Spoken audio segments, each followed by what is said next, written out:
Welcome to NTD News Today. I'm Kevin Hogan. Let's take a look at our top stories. In a major speech in Moscow, President Putin announced the suspension of a key nuclear arms treaty with the U.S. while blaming the Ukraine war on the West. U.S. Secretary of State Antony Blinken calls Putin irresponsible for suspending the treaty as NATO urges Moscow to think twice. Warnings of cancer-causing pollutants in East Palestine, Ohio. U.S. Senators J.D. Vance and Sherrod Brown expressed concern that the EPA hasn't done all necessary tests for air safety in the town. Excavating contaminated soil and water, remediation efforts continue following the toxic train derailment. We bring you an update from a reporter covering the story on the ground.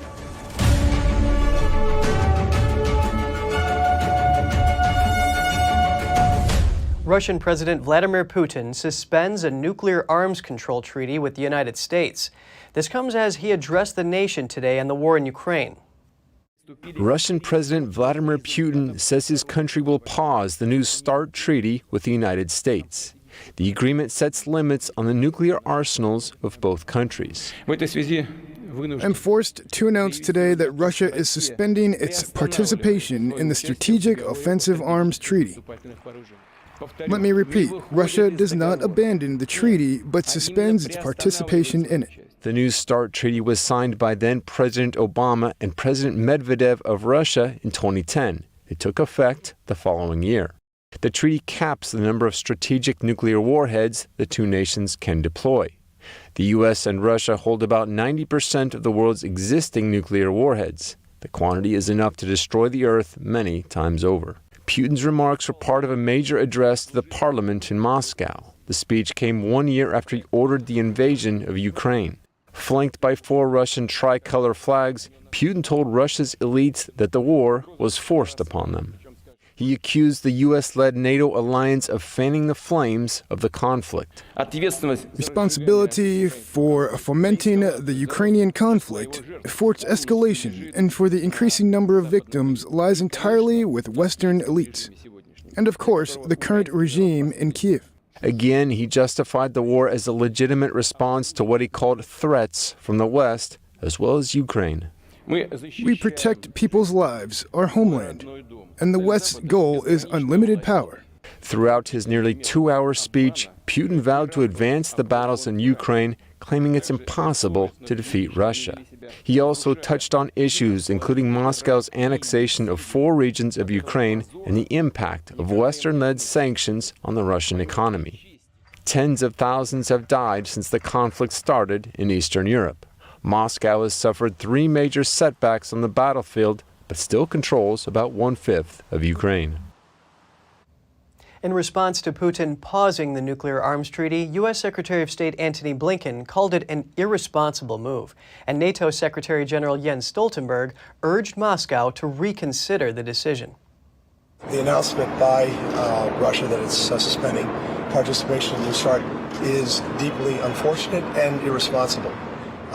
We'll be watching carefully to see what Russia actually does. We'll, of course, make sure that in any event we are postured appropriately for the security of our own country and that of our allies. More nuclear weapons and less arms control makes the world more dangerous. And that's the reason why in NATO we have worked so hard to engage Russia on issues related to arms control, and why NATO allies have supported the New START. And also why I'm calling on Russia today to reconsider its decision to suspend its participation in the New START agreement. Blinken says Washington remains ready to discuss strategic arms limitation with Moscow at any time. He says the White House will follow the issue closely. Commenting on Putin's accusation that the West is trying to destroy Russia, Stoltenberg described Moscow as the aggressor in Ukraine. President Biden visits Poland after leaving Ukraine. He sat down with the Polish president and spoke about their alliance. The Polish president thanked him for supporting the region. Thank you for yesterday's visit, because it was an important sign for everyone, a sign that the free world does not forget, that the free world and its greatest leader, the President of the United States, is with them. Mr. President, I know very well how courageous that was, and for that, I thank you very much. The United States needs Poland and NATO as much as NATO needs the United States, because there is no way in which, for our ability to operate anywhere else in the world and our responsibilities extend beyond Europe, we have to have security in Europe. It's that basic, that simple, that consequential. So it's the single most consequential alliance, I would argue, maybe the most consequential alliance in history, that not just modern history, but in history. The two leaders met to discuss collective support for Ukraine. Biden expressed gratitude to Warsaw for delivering military and humanitarian aid from the United States and other countries. Biden arrived in Warsaw late on Monday following a visit to Kyiv, where he met President Volodymyr Zelensky. Biden said support of the United States for Ukraine remains strong. He's due to give a keynote speech as the war enters its second year, expected to rally support for Ukraine. Before returning to Washington, Biden is scheduled to meet leaders of the countries on NATO's eastern flank to reaffirm support for their security. Ships from China and Russia were docked in Richards Bay on Monday. South Africa was hosting the countries for joint naval exercises. The war in Ukraine and an aggressive Chinese posture towards Taiwan have had consequences. World powers are competing for influence in Africa as global tensions deepen. South Africa calls the drills routine, but 6 South Africa-based diplomats, all from NATO or EU countries, say they condemn the drills. South Africa abstained from voting on a UN resolution last year condemning Russia. It says it maintains a neutral stance on Ukraine. A large white balloon was seen floating east of Hawaii. It was spotted along a route that airlines use to fly from the west coast to Hawaii. Multiple pilots have reported the object. U.S. Indo-Pacific Command told The Drive it is aware of the reports but offered no further information.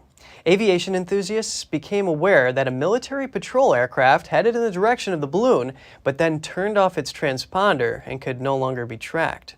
It's not clear if the aircraft was on a mission to gather information about the balloon. This isn't the first time mysterious balloons have showed up in the area.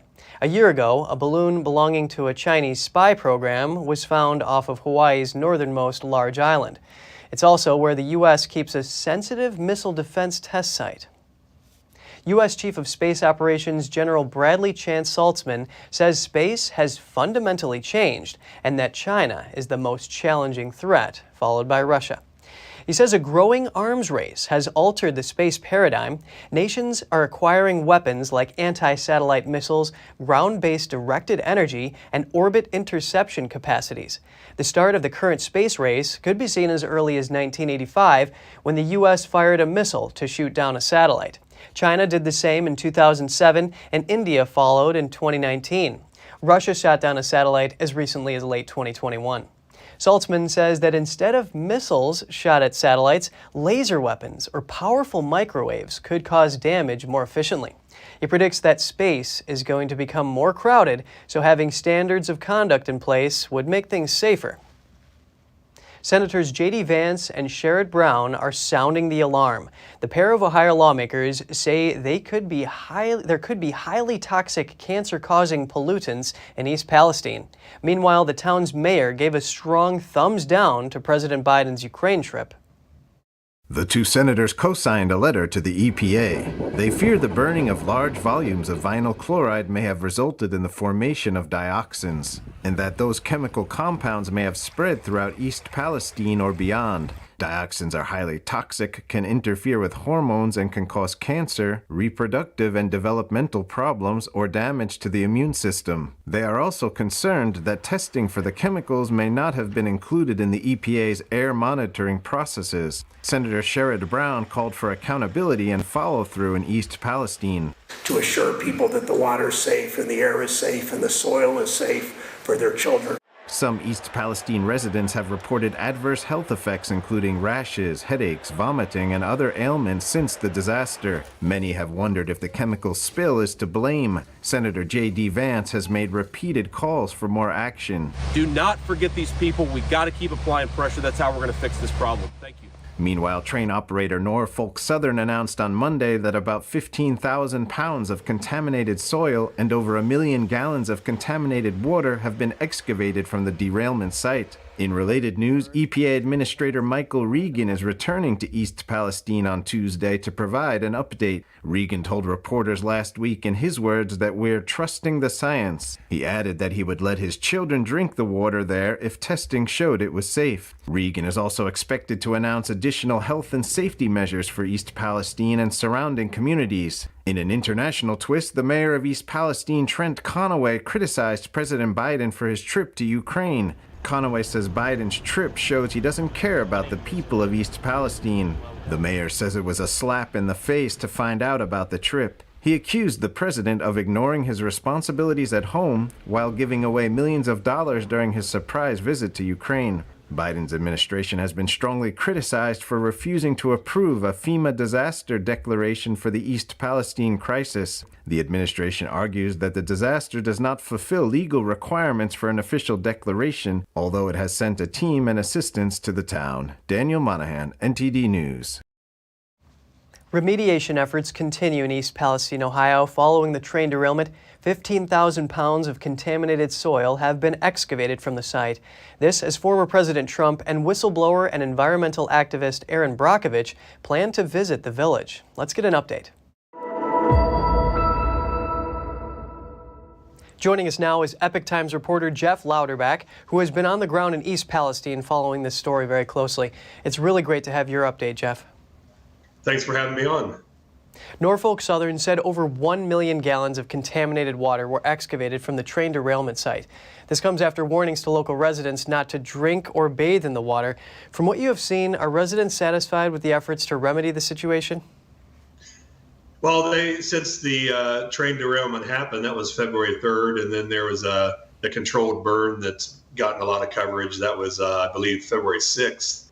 So since then, residents have had to deal with the fallout, as the aftermath as far as the toxic chemicals in the air and on the ground. And they're still complaining. What is it? Today's February 21st. They're still complaining about headaches, vomiting, skin rashes, burning eyes. So there's still issues. While the EPA and the state is saying everything is safe, but people are still complaining about health ailments. That is just so terrible, all the symptoms that they're facing here. Please tell us more about what you've been seeing on the ground and what locals have told you personally. Well, I've talked to a lot of residents in East Palestine and surrounding communities, and this is a village, 4,700 people, a few miles from the Pennsylvania border. It's in eastern Ohio. So, and it's in Appalachia. It's a town where everyone knows everyone. I've had several people tell me that. They're facing a difficult situation because many of them have lived there for years and they love the town, they love their lives, and now they're faced with, they get up in the morning, they're afraid to take a shower, wondering if 5 years from now that's going to cause health issues. They don't know about the quality of the soil, they don't know the quality of the air. People will have chickens and goats, don't know if they can eat the meat or eat the eggs or drink the goat's milk. Gardens, they don't know. Obviously, it's about growing season. They don't know if they're going to be able to grow produce, and they don't know if that produce will be safe. So a lot of things that they took for granted, or we all take for granted. We get up in the morning and live our lives. February 2nd, life was a lot different for them. And then February 3rd, it changed. And they readily realize it could be long-term that life has changed. And that is just so sad, that they love the town so much. And even if they did want to move, it might be hard because who's going to buy their home? Now, for example, both of the U.S. senators from Ohio, J.D. Vance and Sherrod Brown, are warning that cancer-causing pollutants are spreading from the derailment site. This has triggered sentiment among the residents of wanting to relocate, or what have you been seeing? Yeah, well, I'm talking to a lot of residents about, I'm doing a story right now that should be ready today about the stigma of East Palestine. And that's what several residents have told me. It's a stigma to say you live in East Palestine because people are afraid, like AAA won't send, the auto club, they won't send tow trucks in. Like if you have a call and you need service in in East Palestine, they won't send anyone. People from outside the region won't send people to East Palestine, their employees. And these people, the residents, they love it there, but their home values are now much lower. So some of them, or a lot of them, want to move. They told me they want to get out, but they don't have a way to get out because they don't have the means for it, and their properties are suddenly worth way less than their mortgage. Oh, that's just insult to injury, not having these services even in that area. Reporter from Epoch Times, Jeff Lauterbach, great to have your update. Thank you. Another tough blow in Ohio. One person died and at least a dozen were injured after an explosion tore through a metals plant there yesterday.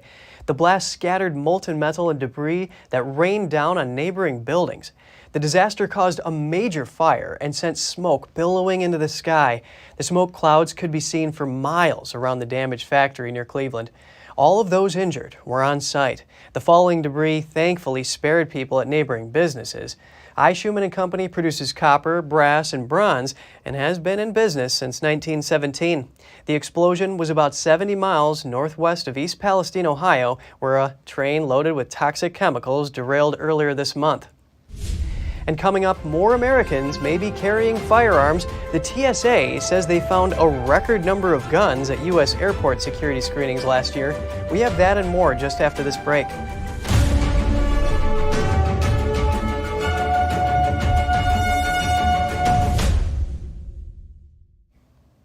Over 24 groups are opposing the Biden administration's plans to allow more men to compete in women's sports and use the same locker rooms. A coalition of lawyers, parents, civil rights groups, and former education officials wrote a letter to Education Secretary Miguel Cardona. The groups say the Biden administration's plans to regulate school sports will hurt female athletes. The administration has proposed changes to 1972's Title IX protections. It aims to expand the definitions in that document to make it applicable to transgender student athletes. The groups fighting the change say the administration is subverting Title IX protections. The president of the Defense of Freedom Institute says it would, quote, result in severe harm to biological women and girls and cause them to lose positions on athletic teams, awards, scholarships, and prizes, as well as risk bodily harm in certain sports. A suspect has been arrested in the weekend killing of a Los Angeles bishop. Police say he's the husband of the bishop's housekeeper. NTD's Jeremy Sandberg has more on the investigation. A SWAT team arrested 65-year-old Carlos Medina at his home in Torrance, California on Monday. Torrance is about 35 miles southwest of Hacienda Heights, where Auxiliary Bishop David O'Connell was shot and killed. The suspect is the husband of O'Connell's housekeeper. Los Angeles County Sheriff Robert Luna says there was no evidence of forced entry into the bishop's home. The suspect had been at the bishop's house before doing work, so there was some kind of maybe a working relationship, but we're still trying to figure out what that relationship was. Surveillance footage from the bishop's driveway shows the suspect's SUV at the home at the time of the killing. How he exactly got in there, that's what the detectives need to start piecing together. Luna says detectives discovered 2 firearms during a search of the suspect's home. Ballistic tests are pending and have yet to link the guns to the murder. Authorities say a caller tipped them off that the suspect was acting irrationally and had made comments about the bishop owing him money. Sheriff Luna says he cannot confirm that claim and that detectives still need to validate if it's true. He added that the housekeeper is cooperating with the investigation and that the motive in the killing remains unknown. Jeremy Sandberg, NTD News. Representative David Cicilline is resigning from Congress. CNN reports that a source familiar with the matter says the Rhode Island Democrat will step down on June 1st to run the Rhode Island Community Foundation. Cicilline was first elected to Congress in 2010. Prior to that, he served as mayor of Providence for 8 years and as a state representative. A city council member in California was arrested for election fraud and crimes committed in 2020. He was already facing previous charges of money laundering. Here's more on the story. Lodi City Council member Shakir Khan was arrested on February 16th for a series of crimes revolving around the 2020 election.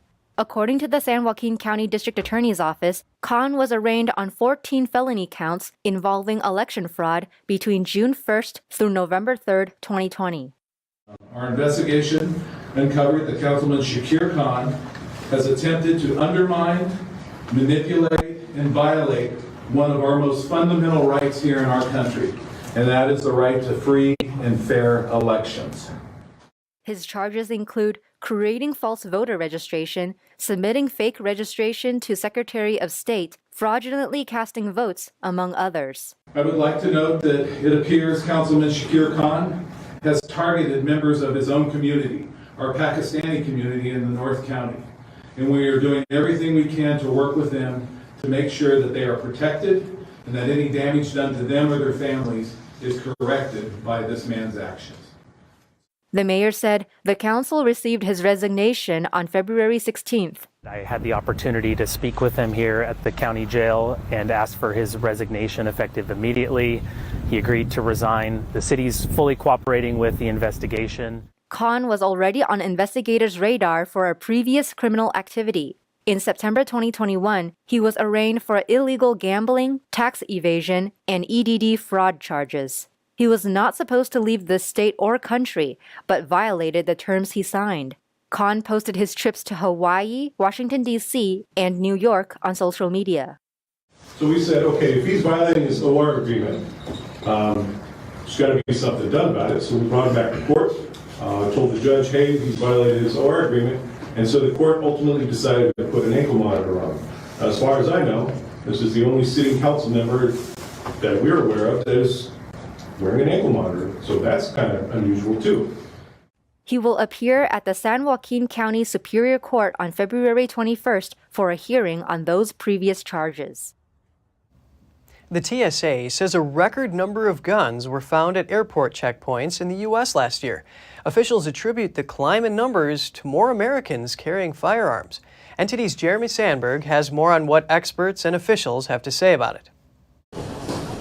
Head of the Transportation Safety Administration, David Pekoski, says the number of guns found at airport checkpoints last year was around 6,500, up from 6,000 the year before. We think the reason we're seeing it is because what we see in our checkpoints really reflects what we're seeing in society, and in society there are more people carrying firearms.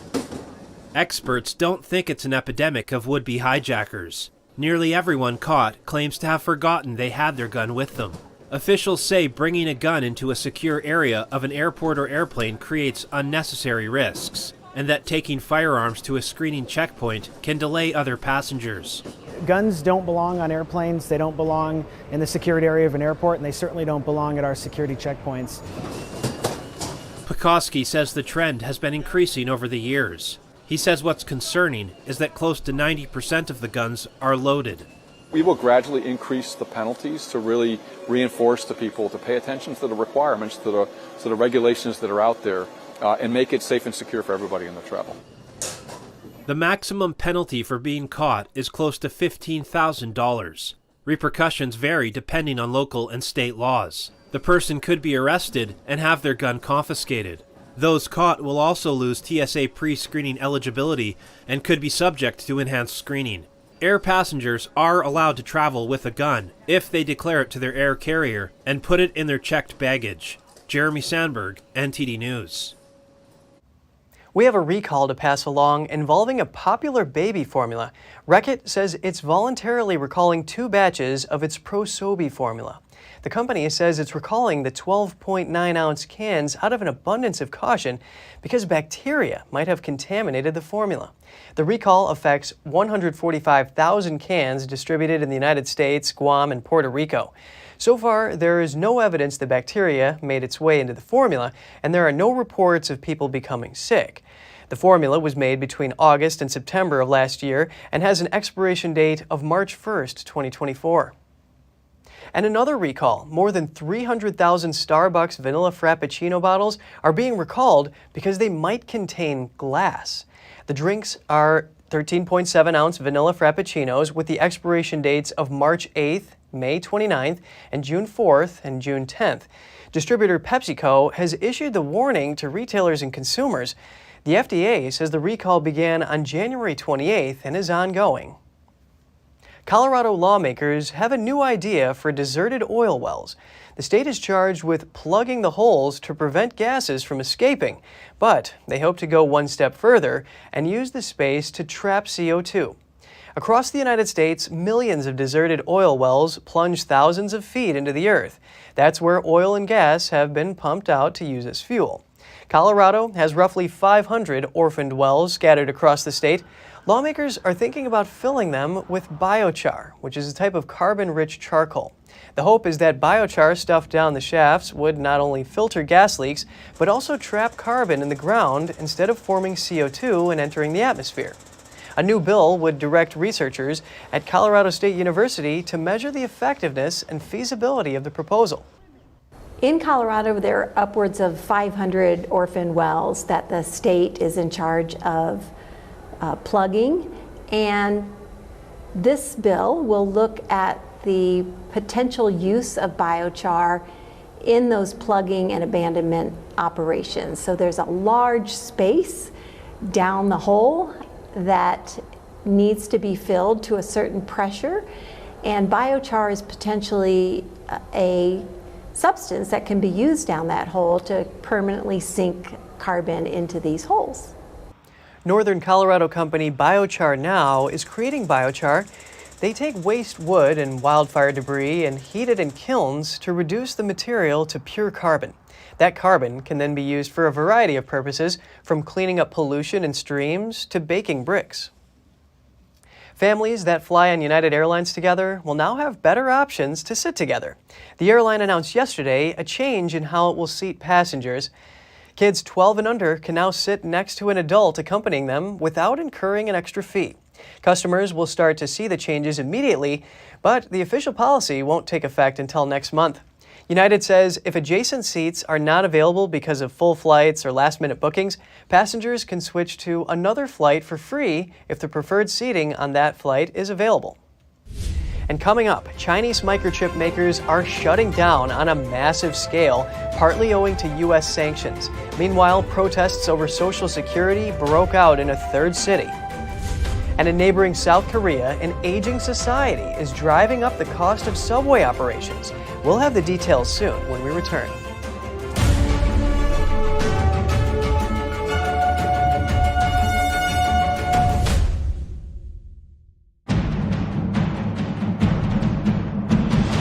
A performance that truly matters for each and every one of us.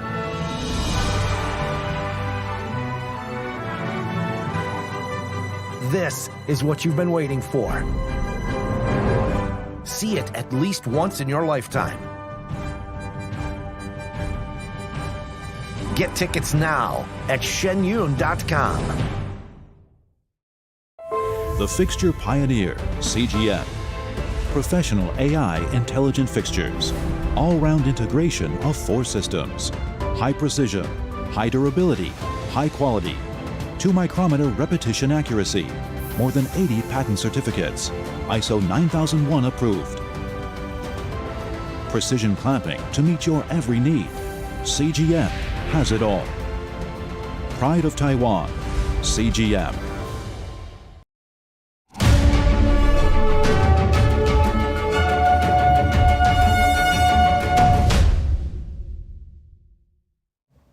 Welcome back. Australia's top scientific research agency has become the latest government-run body to cancel the Chinese social media app TikTok. A spokesperson for the Commonwealth Scientific and Industrial Research Organization told the Epoch Times they are restricting TikTok access on the agency's network and devices, and that it is in line with similar decisions made by other Australian government agencies. TikTok is believed to have over 1.6 million users in Australia, with over 1.2 million of those users coming from the country's 2 youngest generations. TikTok has been mired in controversy due to concerns about its parent company ByteDance. ByteDance's founder and now CEO declared in 2018 that the company would strengthen ties with the Chinese Communist Party. West Australian Member of Parliament Andrew Heisty previously told the Epoch Times, quote, "The CCP can compel Chinese businesses to share information with them, and TikTok is an attractive database of the habits, psychology, and personal preferences of over 1 million young Australians. He added, that's powerful intelligence to have on our future political, military, business, and social leaders. Thousands of Chinese microchip makers have closed up shop. This is due in part to U.S. sanctions, and residents in Shanghai are taking to the streets over health insurance charges. NTD's Tiffany Meyer reports. Chinese chip companies are shutting down on the large scale. According to Chinese media, about 6,000 chip companies in China deregistered in 2022. It marks an almost 70% rise from the year before. In just the last quarter of 2022, 15 chip companies shut down daily on average. As for why, a Chinese website that reports on the chip industry shared a sum up. First, some companies entered the market to take advantage of what had become a major industry trend, but many of them later withdrew after finding out there was little profit to be made. Second, U.S. sanctions put further pressure on the industry. And third, the entire chip industry is enduring a recession. According to a macroeconomist from Taiwan, the division of labor across different countries also makes it difficult for China to remain a top player in the market. The entire production process is divided into several sections.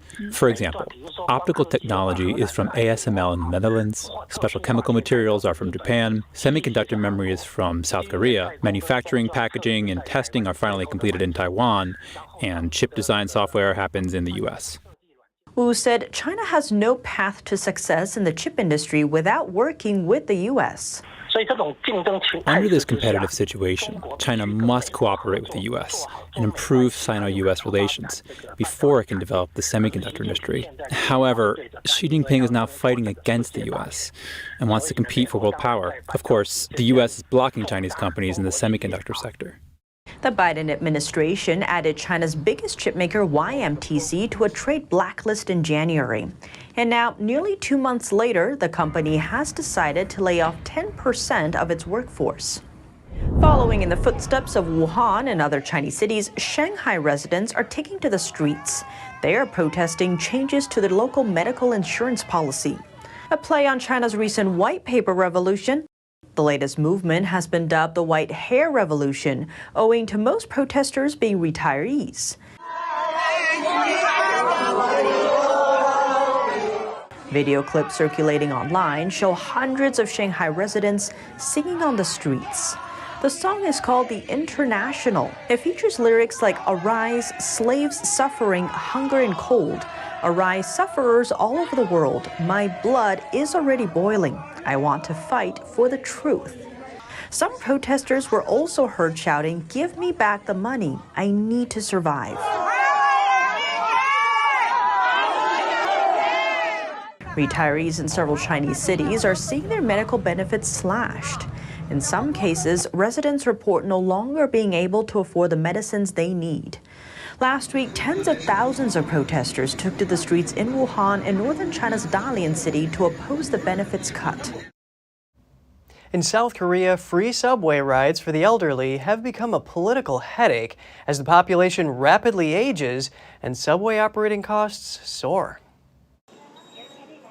Every day, 71-year-old Park Gyun-sun rides the sprawling subway of Seoul, delivering flowers, documents, and other packages around the South Korean capital. People call this sort of work silver delivery because it's popular among senior citizens who are entitled to ride the city's networks for free. Park can earn up to $550 a month due to the lack of transportation costs. However, as South Korea's population rapidly ages and it gets more expensive to run the subway, these free rides have become a thorny political issue, putting Park's job in peril. We're a bit nervous if we are asked to pay for a metro ticket. If we have to pay for the subway, we will have to think about alternative jobs. The Seoul Metropolitan government should think a lot about this. It's a job for the elderly, and if it's gone, the elderly have no place to work. Free rides have been a perk enjoyed nationally by those 65 and older for 4 decades and are credited with keeping senior citizens active. However, some cities are now threatening steep fare hikes or to raise the eligible age unless the national government shoulders some of the cost. The Finance Ministry is staunchly opposed, It says it has funded building and improving subway systems, and the cities should shoulder operating costs. In December, Seoul unveiled plans to hike fares by as much as 30%, although free rides for the elderly will remain in place. Bae Ki-gun is the owner of Silver Quick subway delivery service, where Puck works. He says his business doesn't work without free tickets. The recruitment criteria were set based on current subway fares because delivery work requires employees to travel a lot by subway, and it costs a lot. That's why we recruit senior citizens over 65. We've tried before, but it's not possible to hire people under the age of 65 in this field. The issue is a political headache for President Yoon Suk-yeol. He promised fiscal consolidation upon taking office in May, but also counts elderly voters as a key support base. Currently, more than 18% of South Korea's population of 51 million is aged 65 or older. That's forecast to balloon to 40% by 2050. When asked for comment, Yoon's office said it will review whether local governments can hike up the age for free rides. A Gallup poll last week showed 60% of Koreans support raising the minimum to 70 years old. Japan may need to draw a new map. After a recount, the country discovered more than 7,200 new islands within its territory. The former official tally of islands was about 6,800. The new finding means that number is more than doubling. The old count dates back more than 40 years when statistics relied on flipping through paper maps. So a small island group may be mistaken for one island. The latest count employs the more accurate digital mapping techniques. It also includes smaller islands and sandbanks. But the revised number doesn't mean Japan is expanding its territory, because all of the islands are within the country's present territorial waters and exclusive economic zone. And if you have any news tips or feedback for the show, don't hesitate to email us at news.today@ntd.com. And just ahead, another violent earthquake struck Turkey and Syria yesterday. At least 8 people were killed and nearly 300 injured as the nations are still recovering from earlier quakes. And thousands of people gathered in Oxford, England to protest proposed changes to traffic laws. It would limit where cars can drive. More shortly here on NTD News Today.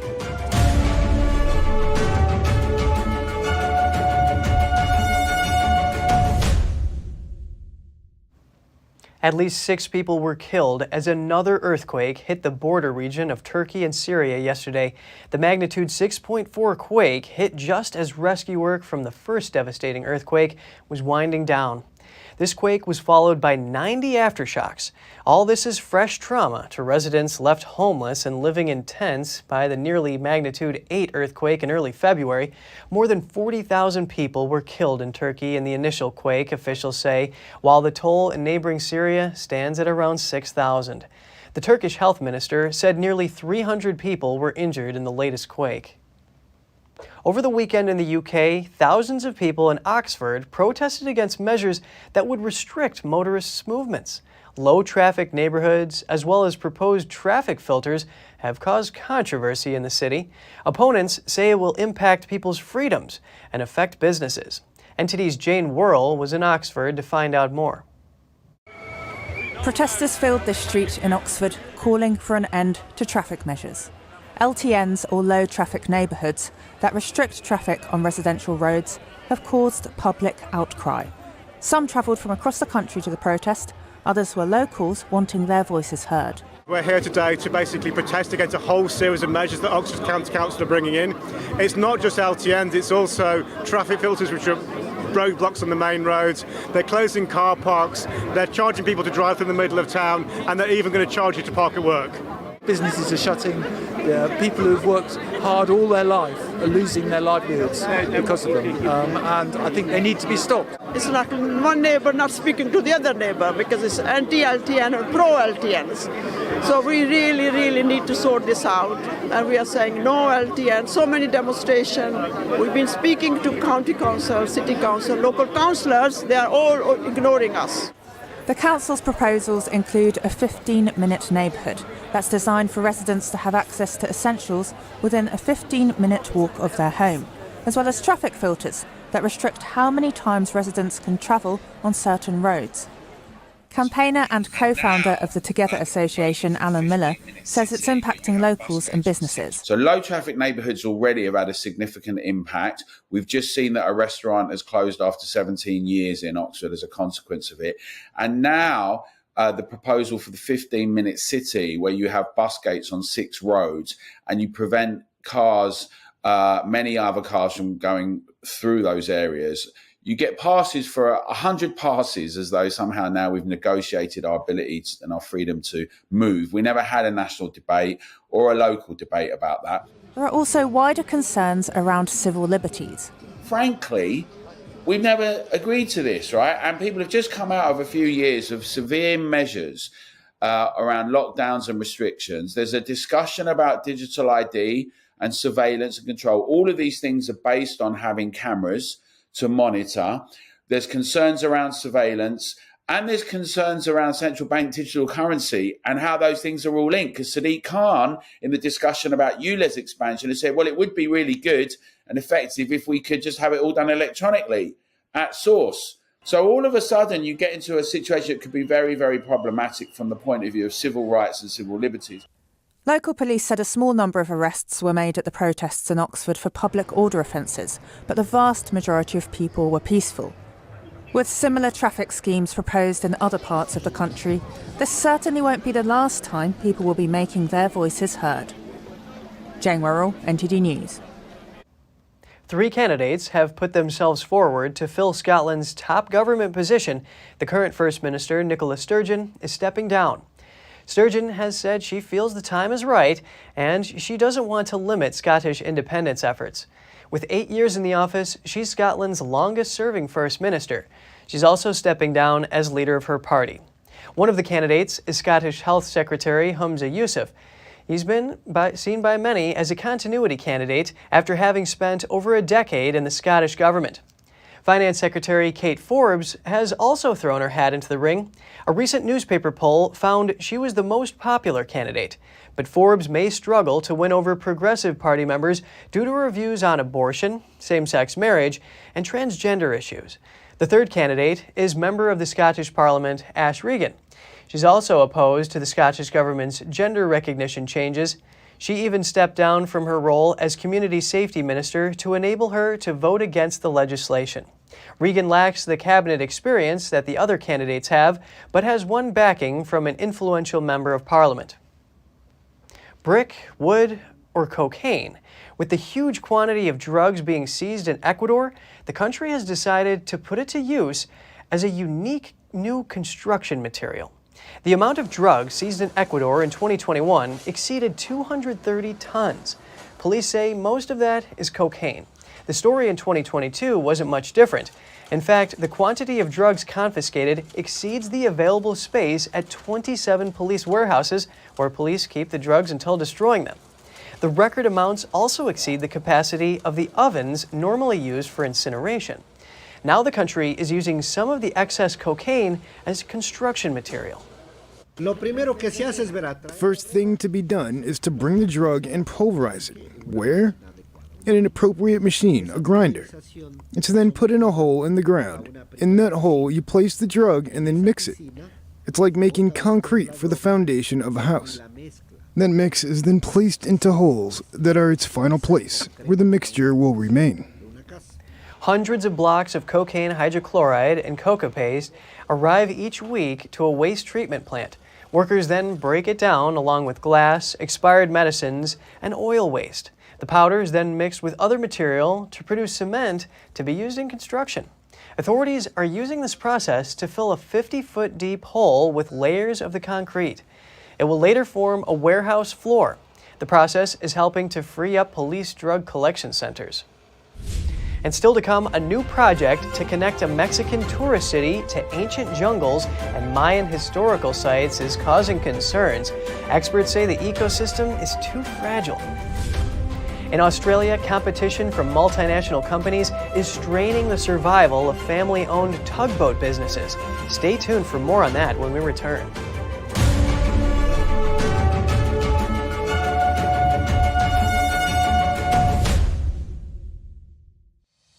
We're entering an unprecedented period of economic turmoil.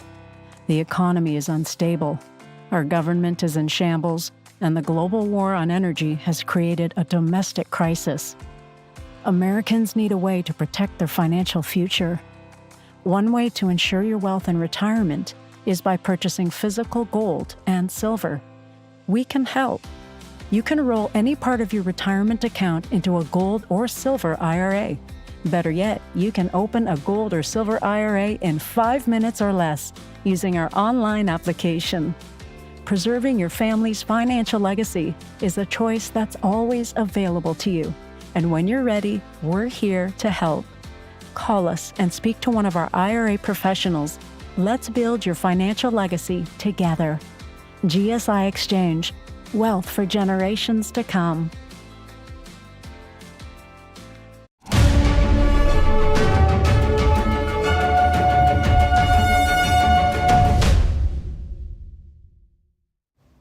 Good to have you back with us. Pristine wilderness and ancient cave systems in Mexico's Yucatan Peninsula are critically endangered by a government railway project.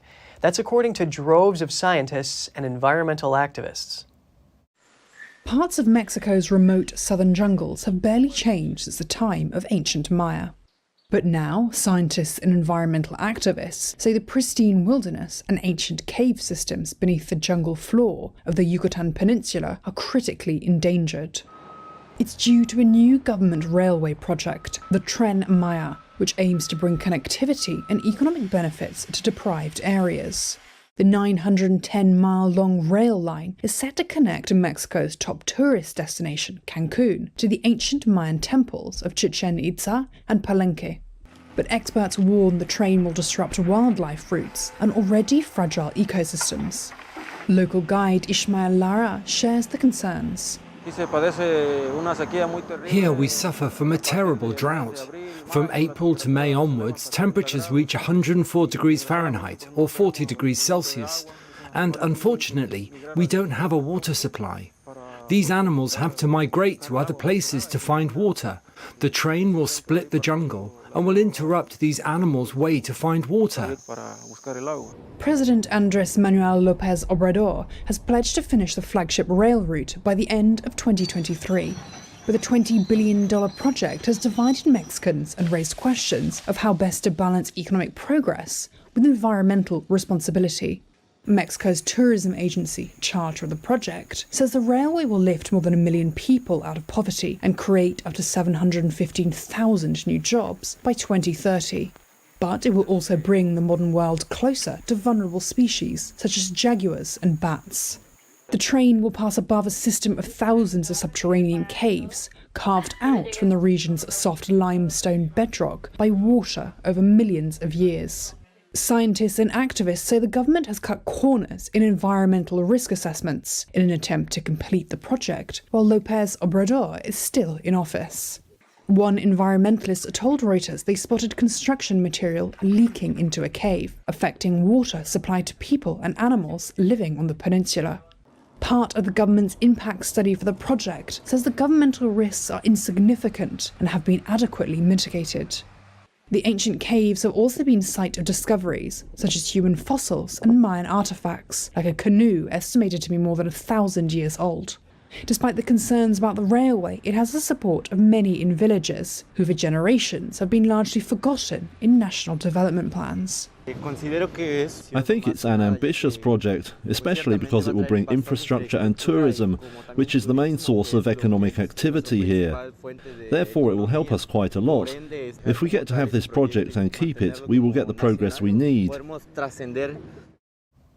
In Australia, regional tugboat firms are facing new threats from globalization. In many ways, leading a family business has never been tougher. Since its founding half a century ago, Mackenzie's tugboat service has been thriving in Port Esperance, Western Australia. Brooke Mackenzie is the latest member of the family to join the business as a fourth-generation tugboat captain. At just 27 years old, Brooke is one of the youngest tugboat captains in the country. But in the meantime, she has seen the plight of their decades-old enterprise. It's now under pressure from industry giants. The company has recently lost a contract to a multinational competitor. We're so small and isolated in WA there is a lot of competition and multinational companies coming into Australia and WA. And a lot of these larger companies like to claim that because they operate across multiple ports in multiple countries, that it makes them stronger. Personally, I don't think that's the ideal solution. This year, the contract to operate in the Port of Esperance will go up for bid. If Mackenzie fails to win the deal, their business may come to an end. To survive the competition, businesses like Mackenzie's will need financial help to upgrade. The company intends to buy a new tug for larger ships.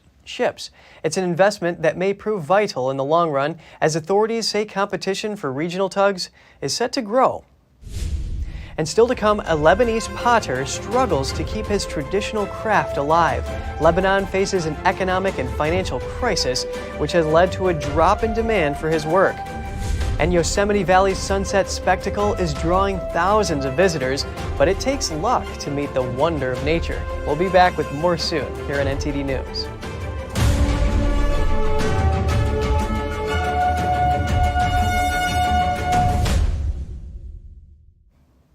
A Lebanese potter is fighting to keep a traditional craft alive. For nearly 3 years, Lebanon has been grappling with an economic and financial crisis that has led to a drop in demand for handcrafted pottery. NTD's Andrew Thomas has more. This is Khaled Daw's pottery workshop. The traditional craft of pottery can be traced back thousands of years ago to the Phoenicians. That ancient pottery was exported on mules to neighboring Lebanon. Daw has been making pottery for over 34 years. My relationship with this craft is more sentimental than it is work. This craft is artistic more than it is functional. This profession has creativity. It has beauty in the work. Lebanon's pottery workshops have declined over the years, with the craft facing difficulties due to Lebanon's economic crisis. This is what motivates us to be creative and find ways to keep on going. We faced many crises, no doubt, but to be honest, this is the biggest and deepest crisis that Lebanon has faced that I know of, since I opened my eyes and until today. Daw explains he has had to be resourceful to keep the craft alive. We have had our customers for decades. They are also struggling to continue. We are trying to continue together. We are cooperating all together for this craft to remain, because this craft is suffering from extinction. Extinction in Lebanon, by all means. Daw inherited this plot of land in front of the workshop from his father and built a wood-fired oven. He hopes this approach can help keep the workshop's doors open. This is a new oven that I built to burn wood, similar to the way our ancestors worked. Fuel is very expensive now. Economically, it is no longer a winning equation. So I built this wood oven. We will see if we will be able to continue with this method, or we will have to close down for sure. But Daw fears the craft could become extinct. His is one of 2 workshops left in the area that still work with the clay in this traditional way.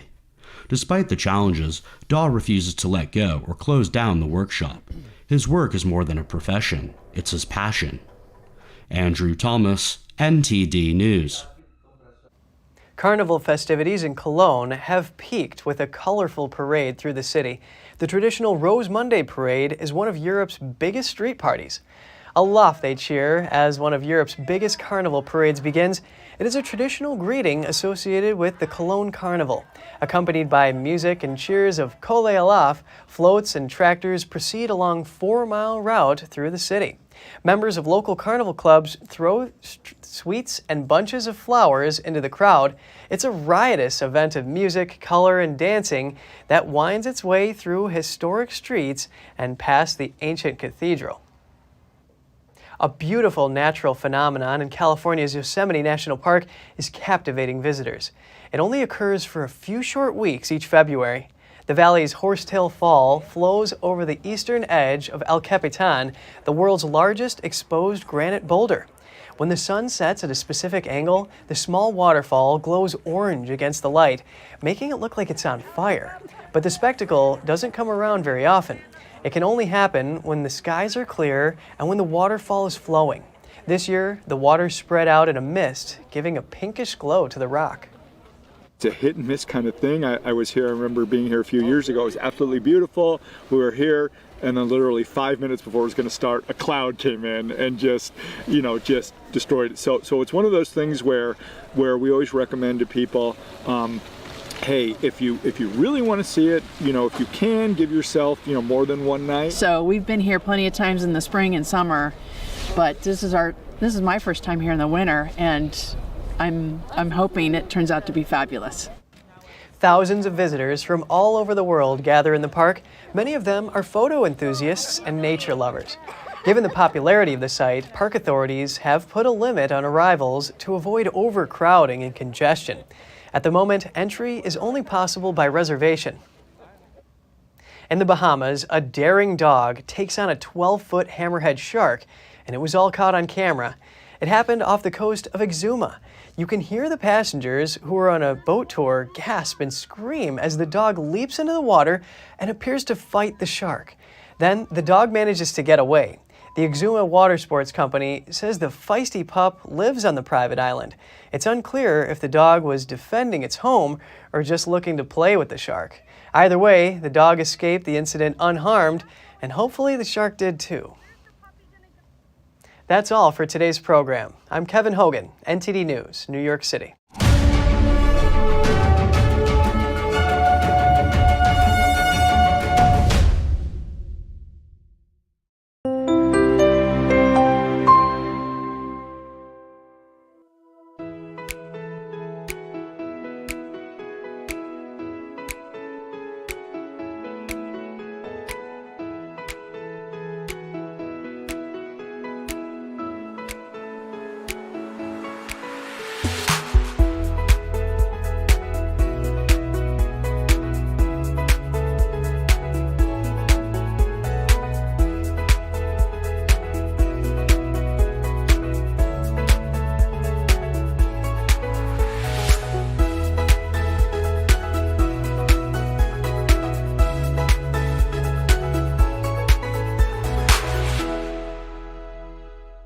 Thanks for watching us on YouTube. Did you know YouTube only keeps selective videos on its platform? So if you want to make sure you get the full picture, just subscribe to our newsletter.